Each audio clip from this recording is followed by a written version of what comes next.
You're listening to Skeptoid. I'm Brian Dunning from Skeptoid.com. Wunderwaffen, Nazi wonder weapons. Few subjects provoke as much emotion as Nazi Germany, or attract as much attention and speculation. Since the war, we've even attached an occult mythology to Nazism, in an attempt to rationalize it away as having come from outside of our own society. This combination of true military might and mysticism has spawned a whole subculture of study of Nazi Wunderwaffen, the alleged wonder weapons with capabilities that far exceeded those of the Allied forces not only of the 1940s, but even of today. The range of these weapons goes from simple gunsights to ramjet fighter planes, and even all the way to antigravity flying saucers. How much of this mythology is true, and how much is driven more by our fascination with occultifying Nazism? Like all military-industrial complexes, Nazi Germany had military research programs, as did a huge number of civilian contractors. Within all of these scores of programs, serious plans for just about any advanced weapon you can imagine did in fact exist. As Germany's resources and manpower dwindled over the course of the war, fewer and fewer of these projects saw the light of day, but some of those that did were astonishingly advanced for their time. We know about virtually everything that was under development in Nazi Germany because at the war's end, the Allied forces overran Germany and captured not only all of their technology in the form of operational and prototype designs, but also all of the documentation pertaining to their experiments and plans. In many cases, documentation was destroyed by the Nazis as capture became imminent, but this primarily regarded activities that were likely to be prosecuted as war crimes, such as the human experimentation programs at places like Auschwitz.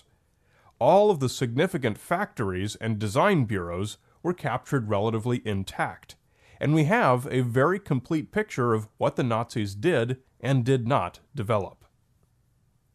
Real weapons that the Nazis did actually build and deploy included jet-powered fighters such as the Messerschmitt Me-262 and Heinkel He-162, and even a rocket-powered fighter, the Me-163. There were also a number of variants and derivatives of these and similar aircraft. Toward the end of the war, some troops were armed with the Zielgerät ZG-1229 Vampire infrared gun sight, giving them night vision years before most Americans had ever dreamed of such a thing. Perhaps the pinnacle of Nazi military might was the pulse-jet-powered V-1 guided cruise missile, and the suborbital V-2 long-range ballistic missile, 3,000 of which entered space 15 years before Sputnik 1. Other designs, while seemingly even more fanciful, did in fact exist, in either prototype form or completed, and perfectly sound blueprints. Aircraft included the Houghton HO-229 jet-powered flying wing, the Mach 2.2 Lippisch P-13A delta-winged ramjet-powered fighter, a high-altitude spy plane similar to the later American U-2 called the DFS-228, even a variable geometry swing-wing jet, the Messerschmitt P-1101, which became the precursor to the later American Bell X-5. They also had designs for a number of vertical takeoff and landing jets. The Nazis also aggressively pursued their Amerika-Bombe program, hoping to create a system with the range to bomb the United States from Germany. These included variants of the Arado E-555 jet-powered flying wing, and even a suborbital space plane called the Zierbvogel, which went as far as a glide test mock-up. There were many, many other candidates for Amerika-Bombes as well. On land, the Nazis had plans for a pair of staggeringly gigantic tanks, the Landkreuzer P-1000 Ratte and P-1500 Monster, crewed with over 40 and 100 men, respectively. They would have fired the largest artillery projectiles ever designed, the 800mm railroad gun. At sea, the Nazis planned to equip a new type of U-boat to fire their V-2 missiles into the United States, called the rocket U-boat. 3 were ordered and 1 was actually built, though its testing was not completed before the war's end. And what would it have carried? Nazi atomic warheads atop V-2 missiles were nearer to a reality than most people realize. While the Manhattan Project was happening in the United States, it had a twin hard at work in Germany, the Uranverein, or Uranium Club. The Uranium Club had just as strong a start as the Manhattan Project, perhaps even stronger. But Germany's rapidly diminishing resources over the course of the war meant that it couldn't be as fully staffed or funded as was the Manhattan Project. The operation of Germany's reactors for the breeding of plutonium required heavy water, which came from the Vemork hydroelectric plant in Norway, originally built to produce nitrogen for agriculture. The final nail in the Uranium Club's coffin came from perhaps the most important sabotage job in history, Operation Gunsights, in which a small team of Norwegian commandos were airdropped and skied to Vemork. They climbed the cliffs surrounding the plant, entered through a utility duct, and planted explosives around the electrolysis chambers. The resulting explosions destroyed Germany's entire supply of heavy water, and most of the equipment needed to produce it. 3,000 troops were sent after them, but the Norwegian commandos all escaped. Several months later, production resumed, but was hampered by severe Allied bombing. Germany attempted to deliver what heavy water it had, and put the casks on a ferry. One of the commandos, Kurt Hakelud, was in the area and managed to plant a bomb on board the ferry, which sank in deep water. This marked the end of Nazi Germany's atomic weapons program. Several authors have alleged that Uranium Club scientists did, on several occasions, actually test atomic bombs. These were either hollow cores, meaning the shaped charge was in place to implode the plutonium core, but there was no plutonium, or a paraffin or silver core seeded with deuterium. But science historians have doubted the, at best, controversial evidence supporting these claims, and Germany's Federal Physical and Technical Institute performed soil tests in 2006 where the tests are said to have happened, and failed to find any chemical signatures.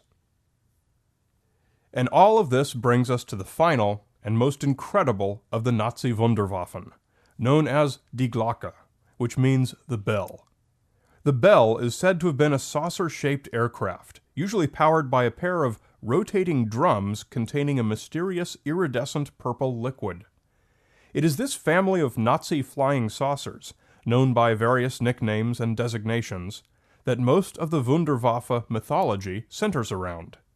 In all of the data and materials captured by the occupying forces, nothing remotely like the bell was ever discovered, alluded to, or even imagined.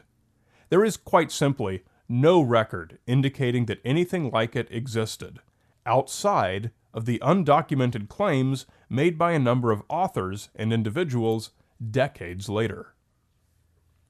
The inspiration of nearly everything found on the internet today about Nazi flying saucers is a book written in the year 2000 by Polish military historian Igor Vitkovski called The Truth About the Wunderwaffe. Vitkovski told an amazing tale. He was given access to, but not allowed to copy, the classified transcript of an interrogation by Polish agents of the Nazi SS officer Jakob Spornberg. Through this transcript, Vitkovski claimed to have learned about Die Glocke. This account became popular in the West when aviation writer Nick Cook included it in his popular 2002 book The Hunt for Zero Point, a tale of the cranks and colorful characters who have tried to invent anti-gravity machines. Since that time, you've been able to find all you want on the internet about Nazi flying saucers. Whether Vitkovski actually saw such a transcript or just made it up is unknown. He offered no evidence of its existence, and nobody else, inside or outside of Poland, has ever reported seeing such a thing. But what is known is that the SS officer Spornberg can't corroborate Vitkovski's claim. Spornberg was executed as a war criminal in 1952. He'd been a field officer fighting partisans, and had never had any connection with science or aviation branches of the Nazi military. But there had been an existing mythos to anchor Vitkovski's Glocke. Mythology has always surrounded the Nazis, perhaps because how incomprehensible was the Holocaust. Post-war fascination with Nazism has tried to explain it away as the result of some demonic influence stemming from mysticism and occultism. The Nazi regime has always been a magnet for occult theories. This was born mainly in 1960, when two French authors wrote a fanciful work called The Morning of the Magicians, in which they speculated about many mystical communities in Germany, among which was one inside pre-war Berlin called the Brill Society. The secretive Brill Society was said to be an inner circle among inner circles of various mystical, New Age, and occult orders. The book claimed the Brill Society formed the nucleus of the Nazi Party. No reference to a Brill Society has been found documented prior to this book. But the mysterious substance Brill was already itself embedded in popular consciousness. It had been since 1870, when the popular English writer Edward Bulwer Lytton published a science fiction novel called The Power of the Coming Race. In this story, the population of Atlantis escaped their sinking nation by fleeing to the hollow center of the Earth. They possessed a magical fluid called Brill, which served as a limitless power source and the elixir of life. I've been able to find only one thread linking Bulwer Lytton's fanciful novel to the Nazis. In 1935, German astronomer and Rocky scientist Willy Ley immigrated to the United States, as did many of his countrymen. Ley was also a prolific writer, and mixed science fiction in with his science writing. For Astounding Science Fiction, he wrote an article called Pseudoscience in Naziland, in which he described a group that was literally founded upon a novel.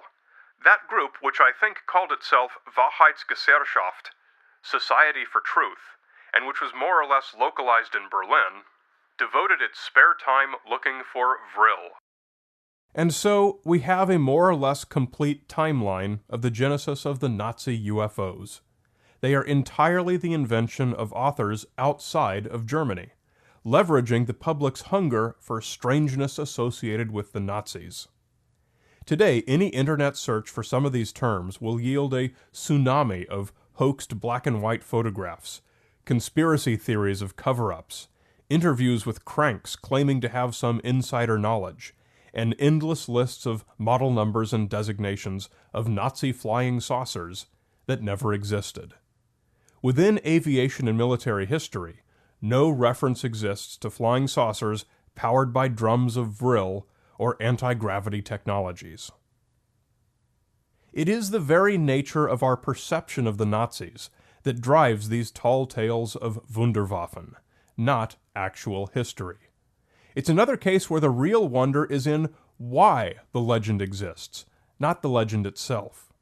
The bell might never have flown, but it still offers us a fascinating lesson on why we believe. Want a new way to share Skeptoid with a broader audience? Check out In Fact, my video series based on selected Skeptoid episodes. Come to infactvideo.com. You're listening to Skeptoid, a listener-supported program. I'm Brian Dunning from Skeptoid.com.